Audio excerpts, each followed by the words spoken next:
মিচিং স্বায়ত্তশাসিত পৰিষদৰ দুটাকৈ প্ৰকল্পৰ আধাৰশিলা স্থাপন। মিচিং স্বায়ত্তশাসিত পৰিষদৰ দিহিং চেঁচা সমষ্টিৰ অন্তৰ্গত মইনামেৰী গাঁও আৰু বাৰঘৰীয়াত নিৰ্মাণ কৰিবলগীয়া দুটাকৈ বৃহৎ প্ৰকল্পৰ আধাৰশিলা স্থাপন কৰে পৰিষদৰ কাৰ্যবাহী সদস্য প্ৰশান্ত বড়িয়ে। প্ৰথমে মইনামেৰী গাঁৱত পৰিষদৰ কাৰ্যবাহী সদস্য প্ৰশান্ত কুমাৰ বড়িয়ে প্ৰেক্ষাগৃহৰ মেৰামতি আৰু পুনৰ নিৰ্মাণৰ আধাৰশিলা কৰে।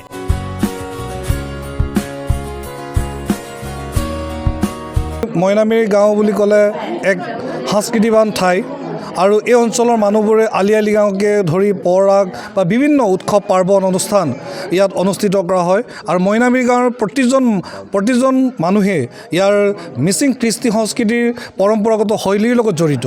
কৃষ্টি সংস্কৃতিৰ প্ৰতি দায়বদ্ধতা, এইখন ঠাই এক সামাজিকভাৱে দায়বদ্ধ ঠাই আৰু কিন্তু এই অঞ্চল যথেষ্ট পিছপৰা, বিভিন্ন বান বিধ্বস্ত অঞ্চলত যথেষ্ট অৱহেলিত হৈ আছে। এতিয়াও যথেষ্ট ইয়াত কাম কৰিবলগীয়া আছে। আজি এই গাঁৱত আহি আমি মিচিং স্বায়ত্তশাসিত পৰিষদৰ তৰফৰ পৰা আমি প্ৰেক্ষাগৃহৰ পুনৰ ৰিপেয়াৰিং এণ্ড ৰিন'ভেশ্যন কৰিবৰ কাৰণে 6 লাখ টকা অনুদান দিওঁ আৰু এই গাঁওখনতে আমাৰ এখন স্কুল 15,70,000 টকাত নিৰ্মাণ কৰি থকা হৈছে মিচিং স্বায়ত্তশাসিত পৰিষদৰ তৰফৰ পৰা। মিচিং স্বায়ত্তশাসিত পৰিষদ আৰু আমাৰ 35 নং দিহিং চেঁচা সমষ্টিৰ আমাৰ সন্মানীয় কাৰ্যবাহী সদস্য মৃগাং প্ৰশান্ত কুমাৰ বড়ি ডাঙৰীয়াক আমি ধন্যবাদ জ্ঞাপন কৰিছোঁ। তেখেতৰ প্ৰচেষ্টাতে প্ৰথমবাৰৰ বাবে আমাৰ মইনামেৰী গাঁৱৰ ৰাজহুৱা প্ৰেক্ষাগৃহটো নিৰ্মাণ হৈছে প্ৰায় 8 লাখ টকাৰে আৰু এতিয়া বৰ্তমান তেখেতৰ প্ৰচেষ্টাতে পুনৰবাৰ আমি পুনৰ নিৰ্মাণৰ কাম 6 লাখ টকা ৰাইজে লাভ কৰিছে। গতিকে সেই চেগতে তেখেতলৈ আমি আন্তৰিক ধন্যবাদ জ্ঞাপন কৰিছোঁ। অনাগত দিনতো আজিৰ দৰে তেখেতে ৰাইজৰ যি অভাৱ অভিযোগ, যিবিলাক ৰাইজৰ সমস্যা, সেই সমস্যাবিলাক তেখেতে নিজৰ গাঁও ঘৰৰ ধৰে তেখেতে অনাগত দিনতো সমস্যাবিলাক সমাধান কৰাৰ ক্ষেত্ৰত তেখেতে সদায় আগভাগ ল'ব বুলি আমি আশা ৰাখিছোঁ।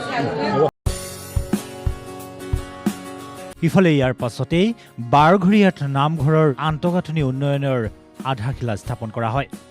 পৰিষদৰ 35 নং দিহিং সমষ্টিৰ অন্তৰ্গত বাৰঘৰীয়া মধুপুৰ এই অঞ্চলত আজি আমি বাৰঘৰীয়া গাঁওখনৰ নামঘৰৰ বাবে আমি 6 লাখ টকা আবণ্টন দিওঁ, যাতে উন্নত মানদণ্ডৰে নামঘৰৰ গোটেই বাউণ্ডেৰী হওক বা যিখিনি কাম কৰিব লাগে ভালকৈ কৰিবৰ কাৰণে আমি মিচিং স্বায়ত্তশাসিত পৰিষদৰ তৰফৰ পৰা আমি অনুদান আগবঢ়াইছোঁ।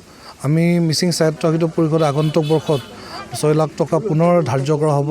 মানে যথেষ্ট এই নামঘৰত কৰিবলগীয়া যথেষ্ট কাম আছে। আমি পোনপ্ৰথমে মিচিং স্বায়ত্তশাসিতলৈ আমি অশেষ ধন্যবাদ জ্ঞাপন কৰিছোঁ। লগতে আমাৰ এই পিছপৰা অঞ্চলবিলাকৰ যিটো আধ্যাত্মিক কেন্দ্ৰটো আমাৰ যথেষ্ট দুৰৱস্থাত পৰি আছে। এইখিনি মিচিং স্বায়ত্তশাসিত পৰিষদে অনুদান দি আমাক যিটো উপকৃত কৰিছে, সেইকাৰণে ৰাইজে ধন্যবাদ জনাইছে।